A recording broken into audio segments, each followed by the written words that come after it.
Well, hello to you all and a very warm welcome to our first global wellbeing learning series for staff.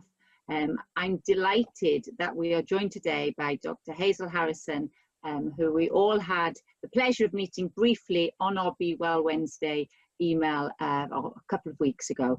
So without further ado, I'm actually going to let Hazel tell you a little bit about herself and then why this month's focus is about giving and gratitude and being kind to yourself and understanding a bit about the science behind that to really help us ingrain it in our life. Hazel, a very warm welcome to you. Thank you so much for inviting me to be here, and thanks to you all for taking the time to learn a bit more about the science of kindness and giving. So I'm Dr. Hazel Harrison. I'm a clinical psychologist, and what I've become really passionate about in the last few years is helping us to find ways to take care of our mental health and our well-being, and to support others in doing that too.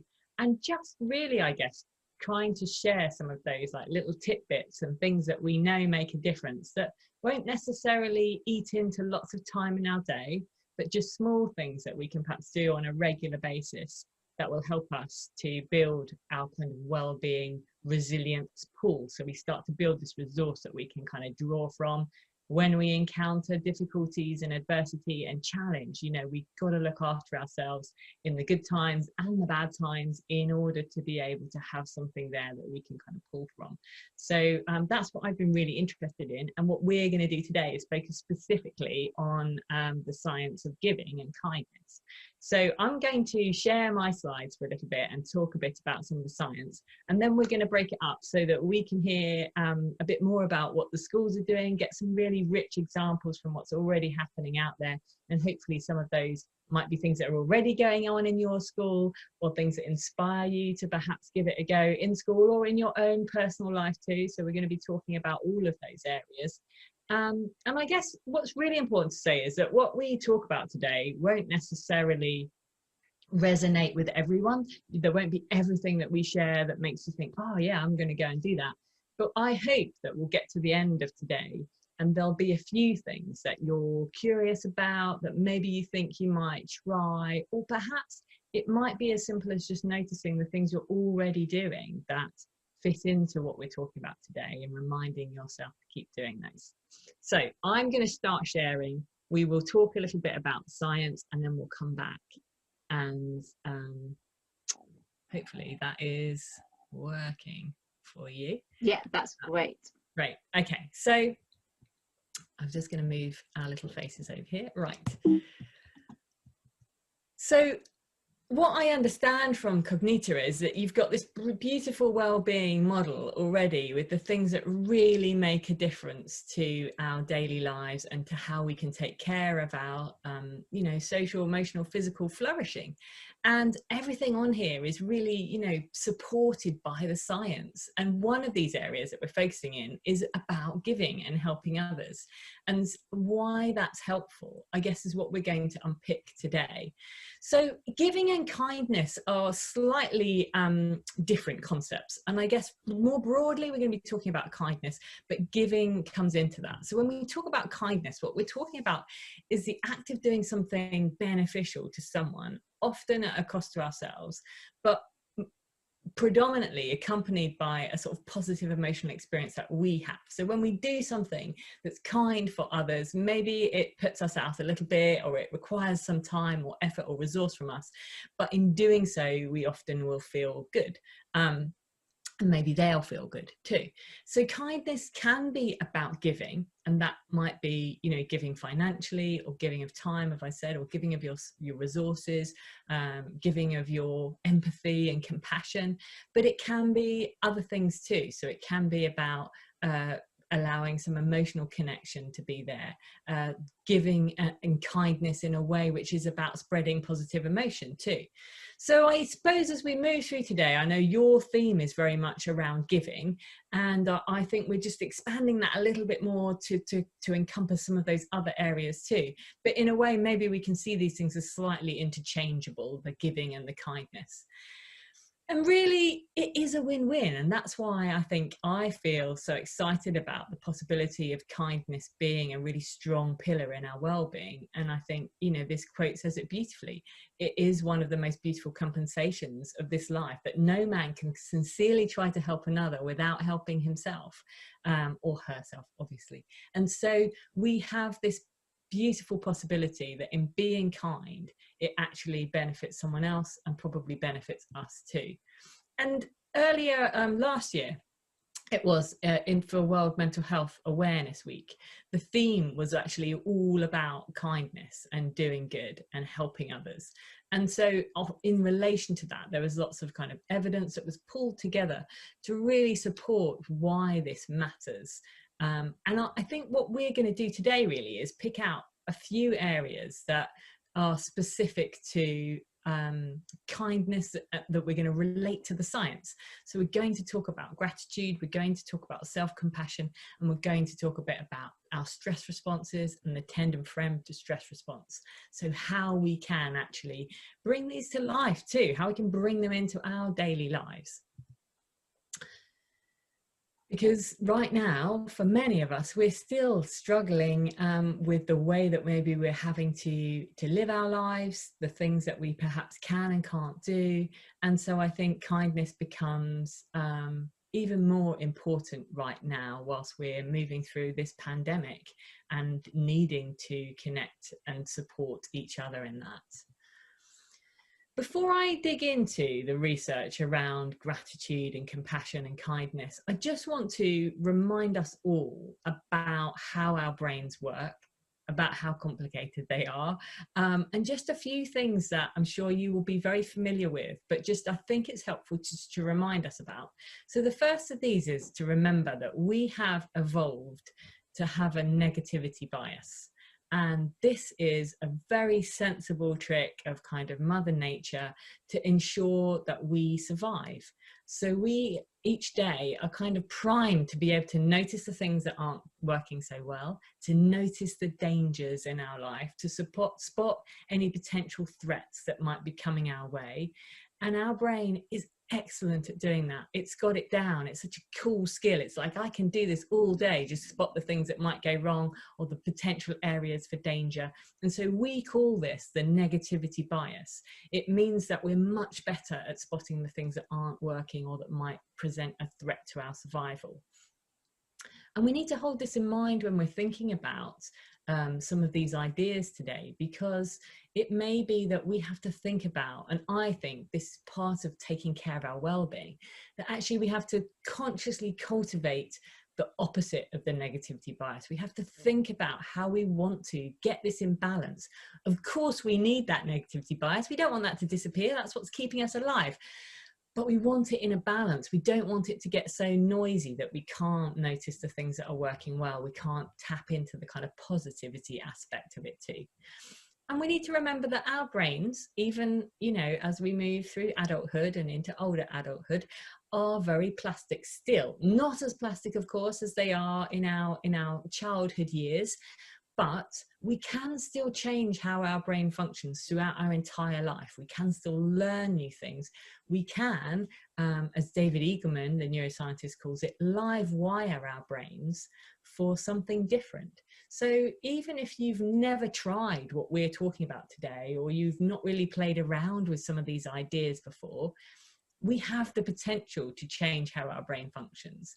And with practice and effort and giving it a go and testing things out and being curious, we can all perhaps build some different habits. So if your negativity bias is very strong, if you find gratitude quite challenging, because actually that bit about the negativity bias is really just, you know, going on overdrive, I suppose I just want to say that's okay. We understand that we've evolved like that, but it doesn't necessarily mean that it always has to be like that.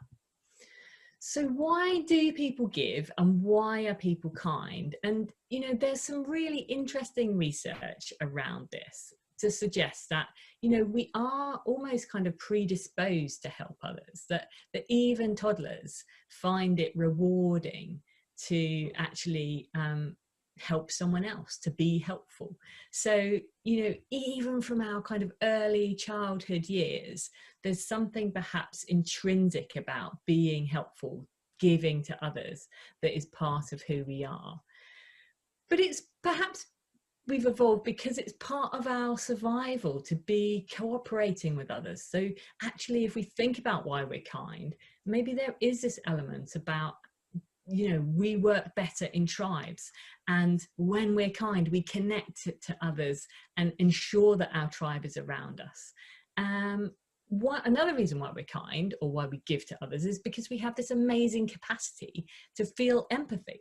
So we can feel what someone else is feeling. We can tap into that ability to be able to recognize when someone else is suffering, when someone else needs our help. And when we experience that emotion ourselves, it can drive us to want to do something to alleviate that suffering. So we want to help other people to feel loved or to feel happy. And maybe we do it because, as we've talked about already, is a win-win. We feel something good about it too. We get some sort of personal, emotional benefit from it. And we perhaps have this like hardwired desire to want to help other people. Sometimes people are kind because they want to change things that are going on in the world. They want to create something better. And in doing that, small or big acts of kindness helps perhaps this bigger picture of systemic kindness. And maybe sometimes we're kind because we want to show someone else that we appreciate them, or we appreciate what they've done for us. And so kindness is a way that we can do that. You know, maybe we do that, you know, in sort of giving of gifts, or, you know, sending a nice message to say thank you. So we're going to take our first break now to just have a bit of a chat about the possibility of kindness being contagious too, and what that might look like in schools or in our communities. So I'm going to stop sharing my slides now so Beth and I can... Oh, Hazel, that was so interesting. And as you were talking, this example popped into my mind about, I was when you talk about tapping into people's suffering and the negativity bias. And I think you're totally right that and I consider myself a pretty positive person generally, but I was walking my dog and dropping my daughter off at school, and we'd walk through the Hampstead Heath, and it was very muddy. And when she was swapping over her boots, we sat on this lady's wall in a very posh house, just outside the wall. Anyway, she swapped over her boots, and I was going to carry these muddy boots home. And the lady comes out of her house, and I thought, and she stopped and she said, "Excuse me." And I thought, oh gosh, she's going to tell me off now for sitting on her wall. And I was all ready to say, "I'm really sorry," and so on. And she said, "Would you like to use our outdoor tap to rinse your boots?" And I was just so taken aback. And I said, "Oh my gosh, yes, thank you so much. That was amazing." And the whole way home, I was buzzing that somebody had thought, "Oh, that looks really," that empathy you were talking about. And I just wanted to do something else then for somebody, you know, and I was sort of felt a bit ashamed of myself for presuming immediately that she was going to shout at me, and actually thought, you know, that assumption that everybody is coming from the world, you know, from a sort of negative point of view was really powerful. And so that was, you know, that real positive experience for me helped me move things on. I love that example, and I think one of the great things about that example is that aspect of the human nature of the negativity bias. It's like, you know, someone says "excuse me," and immediately, particularly maybe because did this happen like during the pandemic, because yes, then maybe we're just a bit more cautious about being in other people's space, and you know, so immediately like that's just your brain doing what it does. Like, and I know you're sort of saying, "Oh yeah, I feel a bit sort of, you know, foolish or sheepish that was the place I went to," but yeah, I think we all just have to accept that's what our brains do. And then that beautiful possibility beyond that of something different, where you get to go, "Oh no, she wasn't going to tell me off. She's actually going to do something really kind." But then the bit that you're describing, which I think is, you know, what that kind of high that we can get from being recipients of acts of kindness, that then make it much more likely that you will do something kind for someone else following on from that event. So, you know, you said, well, I just kind of went home and I had a spring in my step, and, you know, I'm feeling kind of buoyant from that. And when we're in that place, we may be more likely to recognize that we have something we can give that might be supportive of others. Yeah. And I know, you know, you were asking some of the schools to talk a bit about some of the ways that they might try and spread kindness through their schools, and you were kind enough to send me a few of the examples. But I don't know, do you want to share any of those, because I found those really uplifting. They were, weren't they? And I think that I'm not sure either whether those colleagues were naming it, that they were consciously, I'm going to do this because they just, you know, so things like, we had some colleagues at Huddersfield Grammar who, if somebody had covered a lesson for them, they would put a little chocolate with a sort of real specific note, so that thank you was really targeted at exactly what it was that they were, you know, wanted to help. There's some colleagues in Stanford American School in Singapore that would have a coffee, sort of, you know, they give somebody a coffee, and then that sort of act of passing on the coffee, not that you can't afford the coffee yourself, it's just nice that somebody else has given it to you. Yeah. And when you reach out and I'm really conscious when I'm reaching out to a colleague to ask for their opinions, or that essentially I'm asking for their time, and you know, they're so giving of their time, and you can see then that they're stimulated to send little ideas and suggestions, and that is such a that generosity of spirit and time is such a nice warm blanket to be sort of surrounded by. So I think that there's, you know, I can certainly attest to the benefits of some of the things we've been talking about, and our colleagues would too. Yeah, and I think what you're describing, you know, I love that idea, like that kind of big warm blanket thing, because actually from a sort of neuroscientific perspective, what you're describing is us being on the recipients of an act of kindness often comes with a sense of connection too. So, so that person has left me something and said thank you, or has bought me a coffee, or and in being the recipients of that, often we can get an increase in oxytocin, which is the hormone that can make us feel a bit more connected to others, and to sort of more inclined to sort of socially bond with others. And so we can generate that sort of feeling of warmth, what you're describing, from doing those acts of kindness too. It is it is possible to change what happens in our brains through being recipients. What's great about that is that you linked in our Be Well charter that you showed at the beginning. We talk about connecting and doing and giving as things that contribute to mental health, and the way that they're linked, you know, then they're not all sort of separate things, because invariably you're doing something, you're connecting with somebody else, and then you're giving all at the same time, and so the sort of accumulation of the benefit is magnified. Yeah, definitely. Okay, should we move on to talking a bit more about gratitude then? Yes. So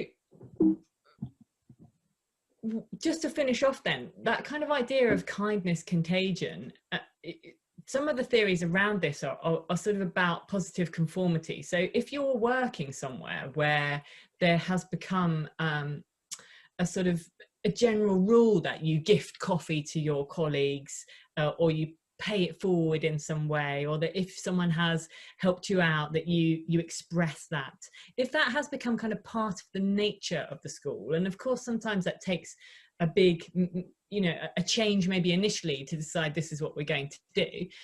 What tends to happen then is that because we are social creatures and we kind of like fitting in, that you often get this aspect of positive conformity too. So if your friends and those around you are giving to charity or helping out or doing things or being kind, then we like to fit in with that. So we're likely to perhaps increase some of those things too. So that's one way of thinking about sort of positive, you know, conformity, and how we might start to ripple contagion. And I like to think about it as kind of dominoes, where, you know, it starts in one place, but you don't really know. There's this aspect of paying it forward too, that we were talking about with that experience of you on Hampstead Heath, with that, you know, lady being kind. What she won't know necessarily is that her act of kindness influenced how you behaved later on in the day, and that influenced how someone else behaved later on in the day. And then we do have that kind of beautiful domino effect happening, where we have perhaps started the ripple in one place and we don't really know where it gets to, but the science supports that. They've done research to show that when we're recipients of kind acts, we're much more likely to do something kind for someone else, not necessarily the person that was kind to us. So we get this rippling effect happening. So can kindness then improve our well-being? And I said this became a big campaign for the Mental Health Foundation last year. So there's lots more research if you want to go onto their website and sort of check it out. But, you know, basically where they came to is this kind of 5 areas, which is that helping others feels good. It helps us also to create a bit of a sense of belonging. So when we are helping, we feel that we belong because we have something that we can give, and that helps us to feel connected. It helps us also to keep things in perspective, which I think is particularly important right now when maybe, you know, our perspective is getting quite skewed, perhaps for some people, in terms of how they're having to live their lives at the moment during the pandemic. It can make the world feel like a happier place, I guess. And when we do more for others, then we're also, we think from the research, doing more for ourselves too, to support our own well-being. So yes, I guess in a nutshell then, we know that kindness can increase our well-being, and it can do that in a variety of ways. It can make us feel more positive emotion in our day, and we know that that is a really helpful aspect of keeping the negativity bias in check. It can also reduce stress and anxiety, and I'm going to talk a bit more later on about how it can do that. And sort of similarly to that, it can help us kind of buffer against some of the negative impacts of stress and trauma. It can increase our ability to be able to see the positives in our world, and also to notice the kind of optimistic perspective that we can tap into. And so we as psychologists might call this the upward spiral. So when we're recipients of kindness, or when we're being kind to others, it makes us perhaps more likely to connect socially with others. And just as you were saying, Beth, you know, that taps into perhaps a different pillar of well-being. When we're being more social with others, perhaps that increases our opportunity for positive emotion, and that taps into another area of well-being. And so we can kind of get this upward spiral happening. Interestingly, some of the research suggests that when we're giving, we have a sense that we've got a bit more time in our day. Now, this is a really interesting one that I hadn't really thought about much before I read that bit of research, but actually maybe that it's that ability to feel, to experience a different kind of perspective that just feels like you've done more in your day. I don't know. It'd be an interesting one to chat about. And then physiologically too, it can change our kind of blood pressure and some of our sort of physical, you know, manifestations of stress and things like that through acts of kindness. And as I've already said, it helps us to perhaps feel a bit more connected. So moving then to a place of thinking about gratitude and what that looks like, there is a tremendous amount of research now going into, you know, why gratitude is helpful for our mental health, for our well-being. I suppose Robert Emmons is one of the researchers who's done loads in this area. So he defines it as this, like it's an affirmation of goodness. So when we're expressing gratitude, we're affirming that there are good things in the world. We're noticing the benefits of that. We're noticing that there are sources of goodness outside of ourselves, as well as sort of our internal sense of goodness, I suppose. But also we're acknowledging other people, and that comes back to that aspect of connection too. So maybe we're expressing gratitude, as Beth was just saying, when she's perhaps connecting with other schools and she's appreciating their time in sending messages back. And so experiencing that sense of gratitude that people are helping out. And this is another area, I guess, of pay it forward. When we notice the good things, when we appreciate the good things in our life, we then perhaps repay them or pay them on. So gratitude helps us really to be in the present moment too, to celebrate the things that are good for us and that we're recognizing are good in our lives. And this is, I think, really key right now, to be noticing the things that we are grateful for, the things that are working well, because we may be experiencing a news cycle that's very negative and it's telling us all the bad things that are going on, that maybe it's just about sometimes finding that balance and noticing the good things as well. And when we do this, it blocks what we call toxic emotions. Now, this isn't to say, you know, I, as a psychologist, would say we need all of our emotions. We don't just need to feel the positive ones. We need to feel angry and frustrated and anxious and sad and lonely as well, because all of those emotions help to guide us through our day, to give us important information.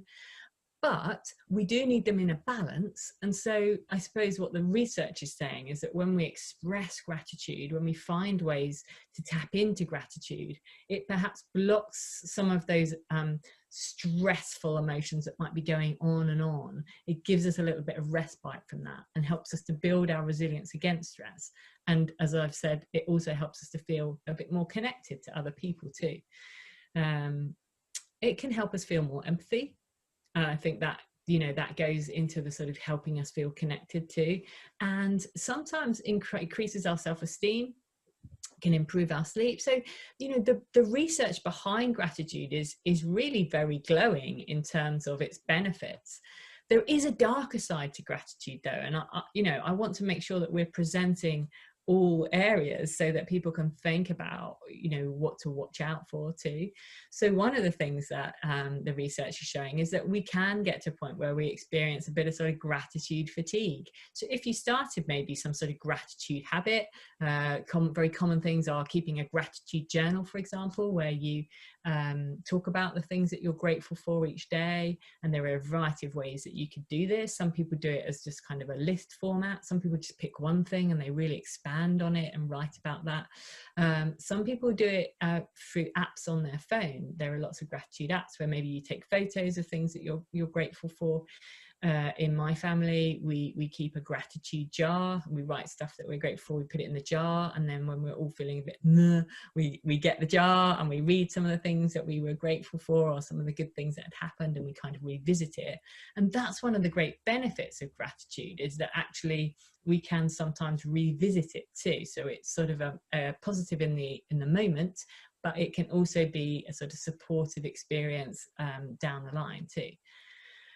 But we have to be careful that we're not masking difficulties with gratitude. I've had several phone calls this week where I've asked sort of friends or colleagues like how they're doing, and people are saying, well, you know, I'm grateful that we have food in the house. So I'm in England and we're still in lockdown. And people are saying, you know, grateful that I've got food, but actually just this feels really hard right now. But I feel like I shouldn't say it's hard, because some people's lives are really difficult at the moment. You know, people are in hospital, people are going through grief, you know, this is really big.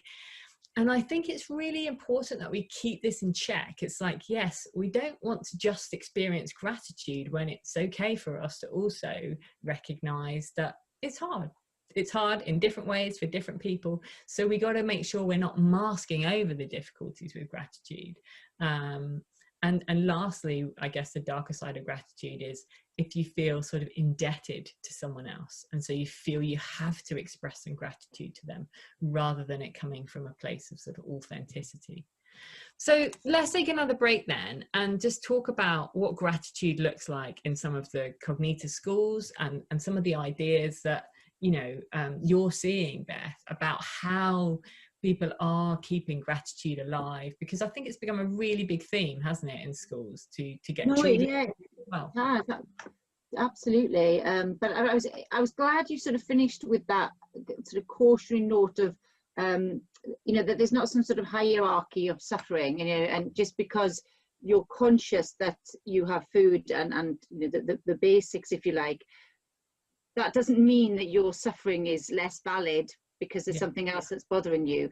And actually they're not pitched against each other. You can still be grateful for having food, but feel really sad that you know, not seeing your family or whatever those things are. So I think it's not you know, I think trying to really promote a non-judgmental sort of culture of, if they're feeling, if somebody is feeling sad, overwhelmed, you know, it's not for us to make judgments. Well, at least they've got this. I think that I'm really glad you called that out, because it makes us a more empathetic sort of, you know, organization and people in ourselves.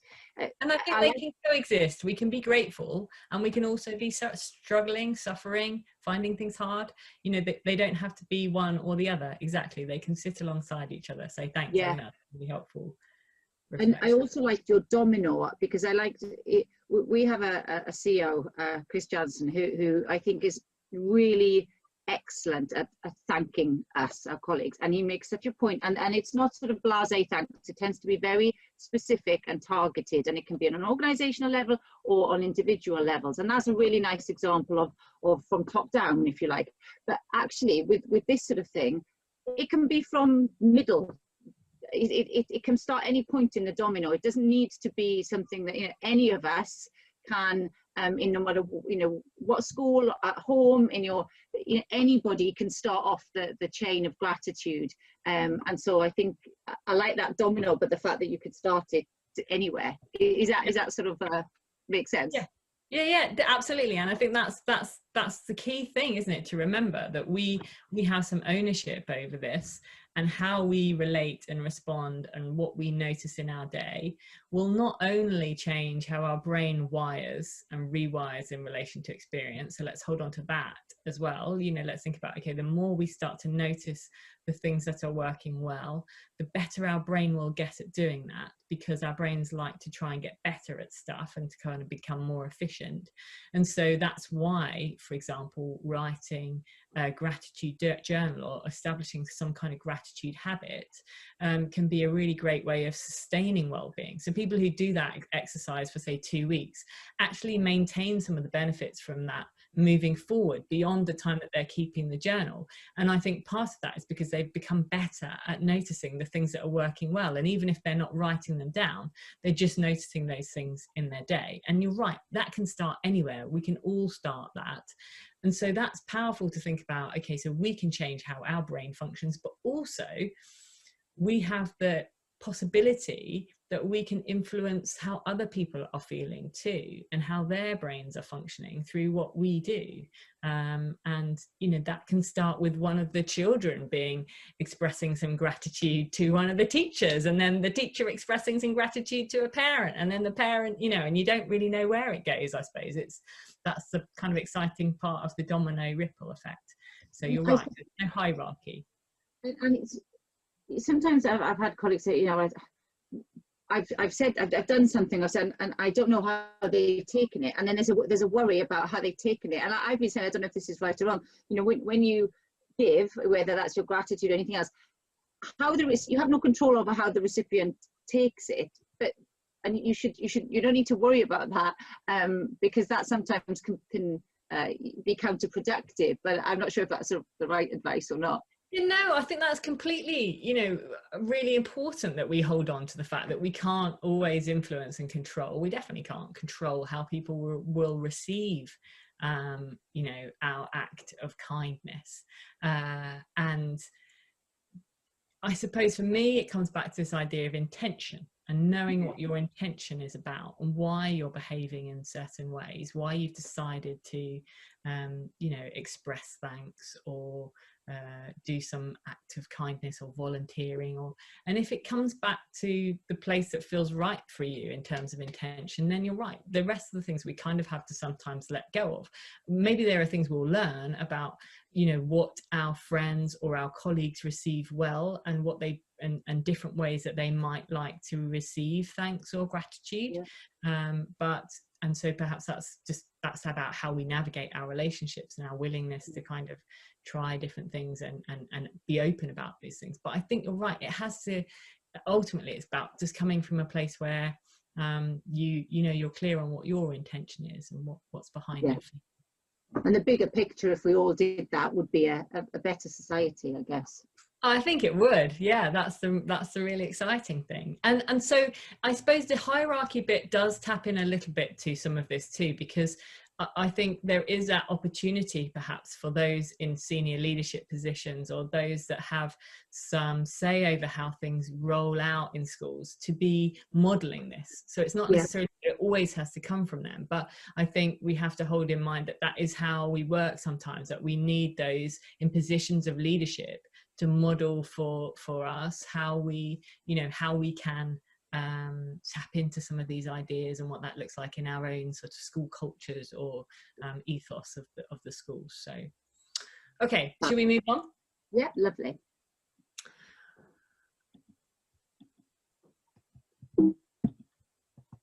So the second area that we were going to talk about is whether kindness can help us in times of stress and uncertainty, which feels particularly useful to think about at the moment.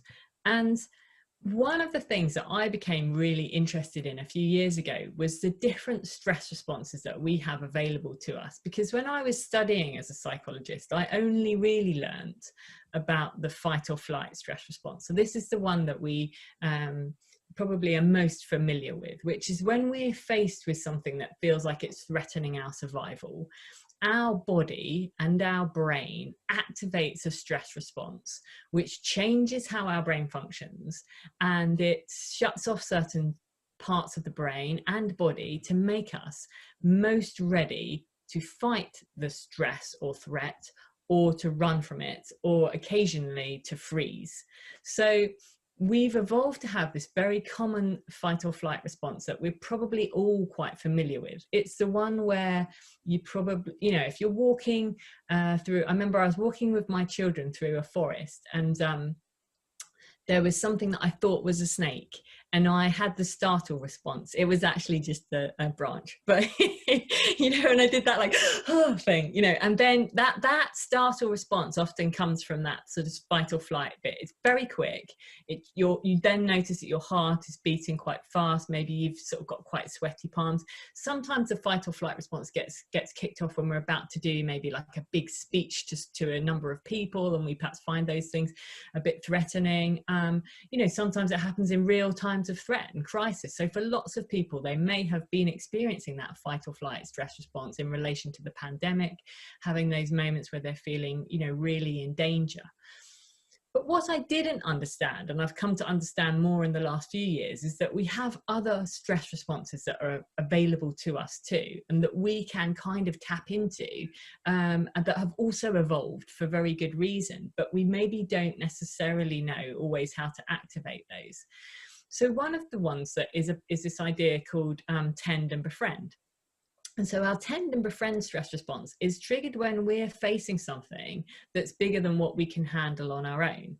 And so instead of moving into this kind of fight or flight, survival of the fittest, protecting my own type, you know, mode, we can shift into something which is actually about recognizing that we need our community and we want to connect with our community. And we've seen so many examples of this during the pandemic. We see examples of this in any kind of natural disaster, in any terrorist attack. You will see examples of tend and befriend when you might have expected the kind of fight or flight response. So, for example, you know, when we had the Manchester arena bombing a few years ago, what would have been most sensible from a survival strategy would have been for people to flee, to protect themselves, to keep themselves in their own apartments, and to not allow anyone else to come near. But what we actually saw were examples of people tweeting saying, if you need a bed for the night, if you need to get from A to B, contact me or direct message me, I've got a car, if you need a phone. And these are all examples of when we've experienced a really big stressor, actually tending and befriending, connecting with others, connecting with our tribe, connecting with strangers in order to, I guess, navigate some of the adversity with others too. And it helps, I guess, because it reminds us that we're not the only ones struggling, and that we have people that we can trust. From a, you know, physiological perspective, it also changes the stress hormones that we're releasing. So when we talk about fight or flight, that tends to be predominantly adrenaline, noradrenaline that's getting kicked off in our body, cortisol, all of the ones that are getting us ready for kind of real danger. But when we shift into this stress response, it's actually more about releasing oxytocin, which helps us to feel more connected to others, but makes us also more courageous and hopeful too. So I think this is an interesting one to think about in relation to kindness, and particularly right now. Are there opportunities actually for us to do something kind and helpful for someone else? And in doing so, are we changing our own stress response too? Are we tapping into this perhaps slightly more functional tend and befriend approach rather than the fight or flight approach? And the fight or flight approach is the one that perhaps makes people panic buy, you know, makes them just sort of do what they feel that they need to do for themselves. And we've seen that that's not particularly helpful when we're trying to navigate our way through a pandemic, is just looking after number one. You know, actually, it's much more healthy for us, and we're going to get through this much more quickly if we're moving to a place where we're looking out for each other too. So that's sort of where the tend and befriend idea comes from. But I love this idea that we can release this oxytocin, and in doing so, it makes us a bit more courageous and a bit more hopeful. So alongside that then, I guess for me, it comes then to compassion, and tending and befriending definitely relates to our ability to experience compassion and empathy for other people. I really love Charlie Mackessy's book, which is called The Boy, the Fox, the Mole and the Horse. If anyone's not had a chance to check that out yet, I'd thoroughly recommend it, because it's just such good soul food. And I think he's been amazing over the last year in sharing some of his pictures and illustrations and thoughts to keep us all going. But one of his things that he says is, you know, being kind to yourself is one of the greatest kindnesses. And it is true, but so often we forget it.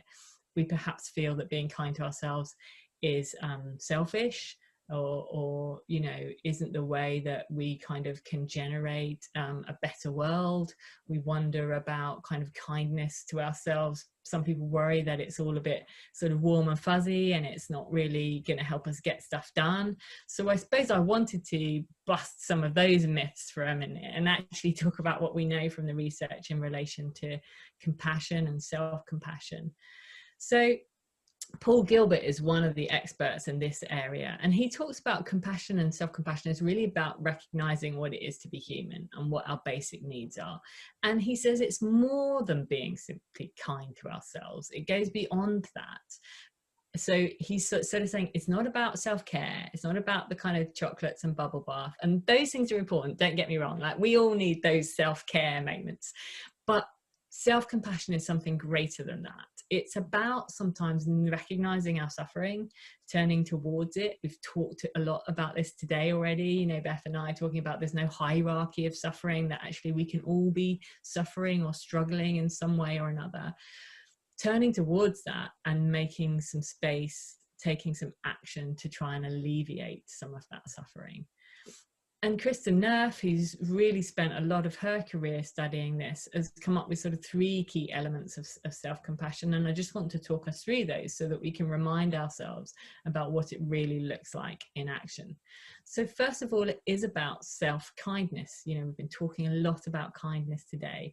It's about turning that kindness towards yourself rather than being judgmental about how you're managing or coping, rather than, you know, getting frustrated with yourself or getting angry, but actually just recognizing that we are all imperfect. We will all get things wrong. We will all fail. I could give you a list of things that I've failed at with trying to support my kids with homeschooling this week. There will be so many opportunities for us to fail in our daily lives. That doesn't make us, you know, less human. It makes us more human. So recognizing that aspect of our kind of imperfection and embracing that a little bit. And coming alongside that, the second area that she talks about is this kind of common humanity. We are humans, and so we will experience the rich array of things that happen in our human lives. And that is about this kind of vulnerability that isn't just our own, but that everyone will be experiencing at some point or another. I love some of those cartoons that say things like, you know, don't compare other people's outsides to your insides, and, you know, recognizing that actually what we see from other people as well isn't necessarily always what's really going on there. We don't really know about some of the struggling or suffering that our fellow humans might be experiencing, but it's helpful for us to remember that they probably are at one point or another. And lastly, it's about, she talks about mindfulness as a way to think about self-compassion too. So sort of taking this balanced approach. We've talked a bit about negative emotion and the sort of negativity bias versus the positivity one. And what she's really encouraging us to do here is just to step back a little bit, to recognize, to think about, to notice, coming from that first place of not being so judgmental, just to say, yeah, it's difficult right now, or this is what I'm experiencing, and that's okay. We don't have to suppress them, we don't have to over exaggerate them, but maybe we just have to give ourselves that opportunity to recognize what it is that we're actually experiencing. So how do we cultivate self-compassion? And I came up with a list of a few top tips, because I think it's not an easy one. For some people, it will be a very unfamiliar concept. And for others, maybe you've got loads of amazing practices in terms of self-compassion. And if you have, please share them with your colleagues and with your friends. But here are a few things that I would say could be useful. So first of all, imagine talking to yourself like you would a good friend. So notice the sorts of ways that you talk to yourself, and think about whether they are things that you would say to someone you really like, you really care about. And if they're not, then really take a moment to think, why is it okay for me to talk to myself like that, but I wouldn't talk to someone else like that? Build your emotional intelligence. So take time to recognize what it is that you're thinking and feeling. You know, allow yourself a little bit of space in your day just to recognize that. Understand that your negativity bias is there, it exists.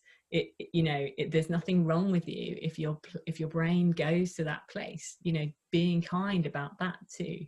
I think it was Ellis who said when he was sort of founding CBT, cognitive behavioral therapy, and some of those ideas, that one of the things that we as humans needed to do was to stop shoulding all over ourselves. And I thought this was a really interesting idea, because we often say I should have done that, I should have done it better, I should have done it like this. So watch out for the shoulds in your language, so that actually you can think about cultivating some compassion sometimes, because maybe we tell ourselves we should have done things differently more than we perhaps really need to. Support your mind with your body. So get your body moving, get your body, stretching, building strength, giving time, recognizing that these are so connected and interlinked. And notice, and I put the voices like that because we can all hear voices, by the way. Voice hearing is a very common thing, but when I'm talking about voices, I'm talking about the sort of internal dialogue that goes on in your mind. But notice what that is, and what that sounds like, and what the tone of that is, and to think about whether you then want to give space to a slightly different voice. And maybe if you are lucky enough to experience having a good friend that would speak to you differently, or having a family member who would speak to you with more compassion, really trying to imagine what that would sound like in your head as well. I was reminding myself when I was writing these top tips for you guys that I wrote an article for Mindful a few years ago, which is still on their website, which is ways to teach children about self-compassion too, and kind of how to deal with their how we can deal with their inner critic. So if that's on there, in case anyone wants to kind of expand it beyond actually just thinking about their own self-compassion. And lastly, I guess I wanted to just touch on this idea then that kindness, giving kindness, can help us to build our relationships too. It can help us to be present in this moment and hold other people in mind. And Beth has already talked about this idea of sort of being non-judgmental, understanding that suffering doesn't need to be compared, or we don't need to sort of have some hierarchy of what our suffering is like in relation to other people. Bringing that non-judgmental mind to our relationships and building our relationships alongside kindness, I think, is a really great way to take care of our mental health too. And I just wanted to play, if I can, this little clip. I don't know if it's going to work. No, it's not going to work at the moment. Okay, but great podcast, Hidden Brain, if you're interested in kind of listening to different podcasts. And the one on the social prescription and how we can actually connect with each other is really powerful in terms of talking about acts of kindness and building our relationships with each other. So we're going to take a break now, our last break, just to reflect a little bit about connection and compassion, and what that might look like for you guys and the schools that you're working in. Thanks, Hazel. I think that was really powerful. I think you said at the beginning that often we think it's a bit selfish to be kind, so that we need a bit of a PR job on self-compassion to really reframe it, because the truth is we are no good to anybody else in our family if we're not looking after ourselves. You know, well, I've definitely seen it. And you know, you shout at the kids more, you're snappy with your partner, you just don't, you know, you just don't get as much out, you're not as good a version of yourself as you'd like to be. So maybe if you reframed everything and actually being kind to myself, it's that oxygen mask sort of analogy that we see quite a lot. But to do that, you have to recognize it in yourself, don't you? So being present and connecting is perhaps the sort of first few steps of that. And as you were talking, I was also thinking about, you know, this idea of being honest and comparing. And I was listening to a podcast with Jay Shetty, and he was talking about the three C's that are not so great, and you should try to do less of these things. And you're talking about criticizing, comparing, and complaining. And I thought about those three things. If you turn them inwards, you know, if you're always comparing yourself via the flipping WhatsApp groups, and you will inevitably always feel that you don't measure up.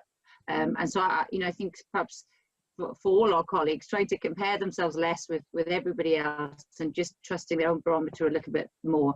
Stop being so critical of yourself. I suppose what I'm saying, really, I've talked to you a lot about this, is about lower your standards, you know. Be kind to yourself by bringing it down and not thinking, I've got to achieve this because so and so's achieving it, or the girl next door, or so and so's mum is. It doesn't really matter. It's that attention to yourself that's so powerful in what you've said.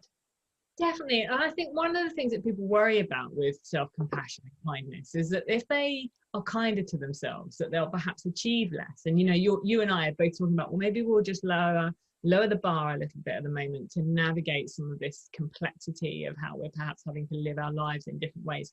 And I think that's really important. But I also think there's research out there that suggests this idea that actually when we are more self-compassionate, we are actually more likely to keep working towards gritty goals and things that are hard, because we've got a resource, a way of doing that.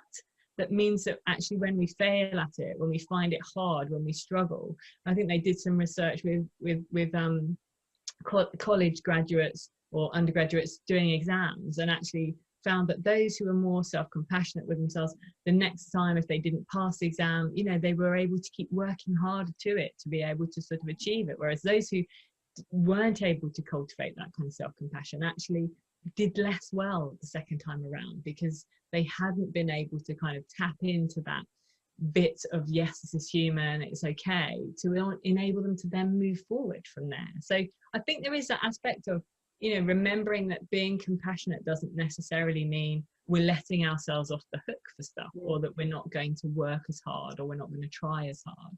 I think it's about getting that in balance, but also recognizing this is actually a strategy to help us when we want to try harder. This is actually something we can tap into to keep working.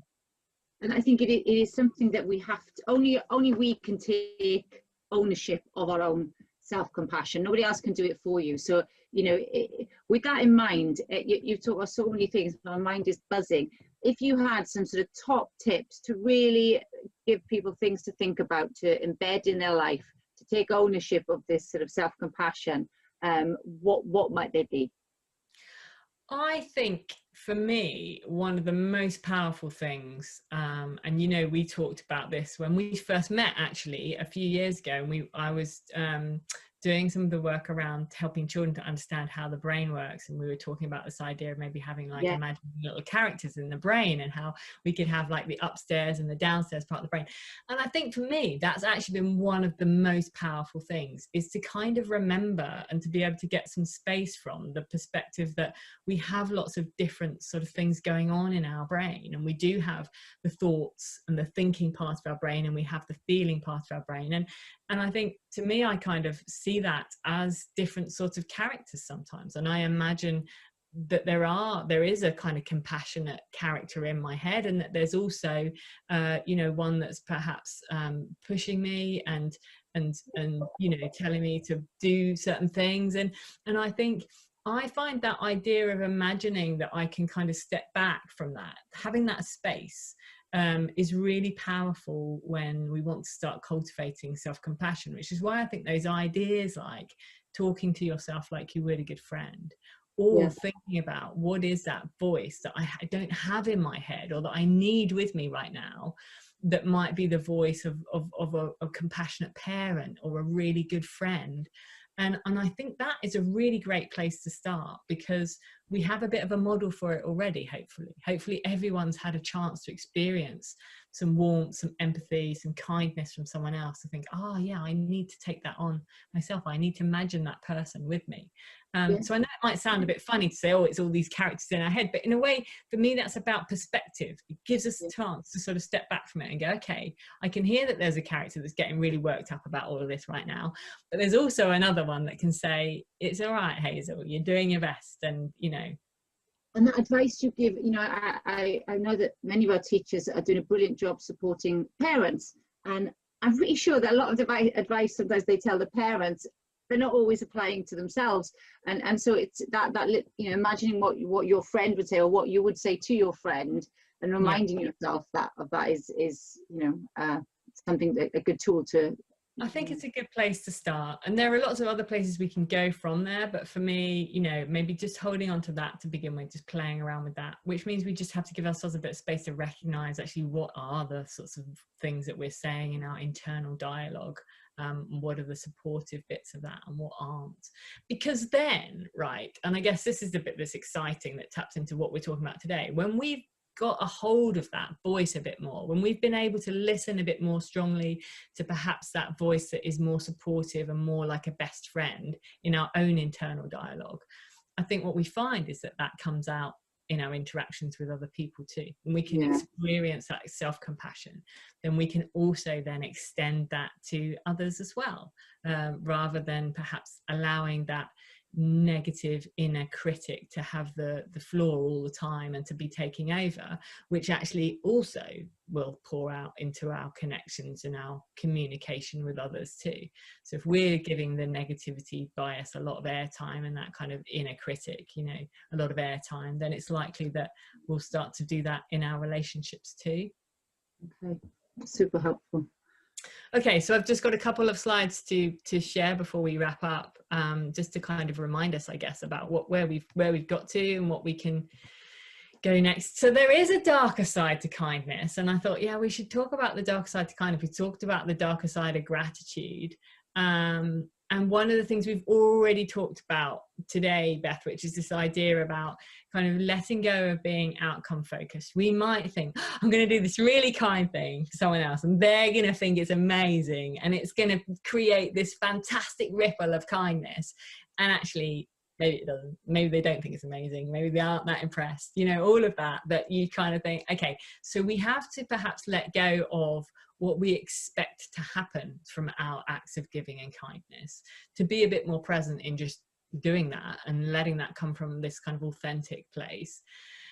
One of the things that I have to watch out for a bit, because I do quite like being kind, is what I suppose I would describe as intrusive kindness, which is where we can perhaps be overly kind or helpful to the point where you realize maybe, you know, it's no longer helpful. So an example would be, and this happens quite a lot to me, that people might message me and say, Hayes, I'm doing a project on empathy. Can you highlight a couple of research articles so I can, you know, read up a bit more about it? And I'll get quite excited about that possibility, and I'll send them a couple of research articles, and then I'll think of something else I could send them, and then I'll think about that amazing TED talk I watched on that, and then I'll think about the book, and suddenly I've like spent my whole day filling their inbox with stuff to do with what they're studying that actually becomes like, whoa, I just needed a couple, you know. So, and I think that's an example, but we can probably apply it in a few different areas in our life where maybe our kindness becomes a bit too much, becomes a bit too intrusive, and so we perhaps have to watch that too. And lastly, I think this idea that's important for us to mention is outward focused kindness without noticing inner kindness, which comes back to what we've been talking about. And that, I suppose, that metaphor idea of making sure you've got your own oxygen mask on first. when we are rushing around being kind and supporting everyone else and making sure that everyone else is feeling good and okay and the recipients of all of our kind acts, if we've not taken a pause in there to check in with ourselves, we risk burning ourselves out. We risk burning out that kind of opportunity for empathy and compassion and connection, because actually we're doing all of these kind things for other people without nurturing ourselves too. And we touched on that a little bit as well, and Beth was saying it kind of comes out in, you know, being perhaps more snappy with other people, you know, more snappy with the people we live with or those that we're close to. So just watch out for that, you know, find the balance, recognize the balance, know that it's okay sometimes to say, no, I can't actually help out right now. I've reached, you know, what I can do. And I think that is so important. That's such an important part of kindness as well. So thinking then about how we build kindness, I guess I had a few thoughts or ways to go now. So to when you're thinking about perhaps bringing this more into your day, start to notice how your kindness is received by others. Start to recognize whether maybe there are some types of kindness that you might extend that other people find it easier to engage with. And start to recognize when it's important for you to be kind to yourself, and to do that first and foremost before extending that kindness to others. So I guess I wanted to just finish with a few top tips in relation specifically to kindness and to giving that I think is important for us all to remember. So doing something kind for others is great. If you enjoy it, that's even better. You're more likely to get the kind of positivity boost that we're talking about, the release of oxytocin, which helps us feel more connected to others.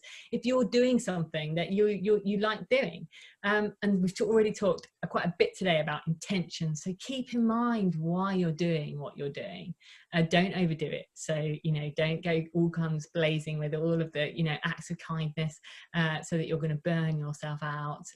Start small and do it authentically, and focus on the connection aspect of it, because that is often where people feel the most benefit, both the recipients and the givers of the kindness. Even with charities and giving to charity, for example, we're much more likely to feel the sort of positivity boost that we get from that when we really understand maybe what our money or what, you know, the fundraising event that we've taken part in, what that's actually done to enhance someone else's life or to help them in some way. And I would say kind of live your own experiment. And by that, I mean, there'll be different ways that this works for you. There'll be different things that you can do that feel good and some that you just don't really enjoy, and that's okay. And just be recognizing and noticing that. I've been doing a 30 days of yoga challenge this January with a YouTuber called Yoga with Adrienne, and one of her big slogans is find what feels good. And I thought that is actually a really good place for us to end our session today, on just saying, yeah, actually probably what it comes back to is finding what feels good for you, but also for others too.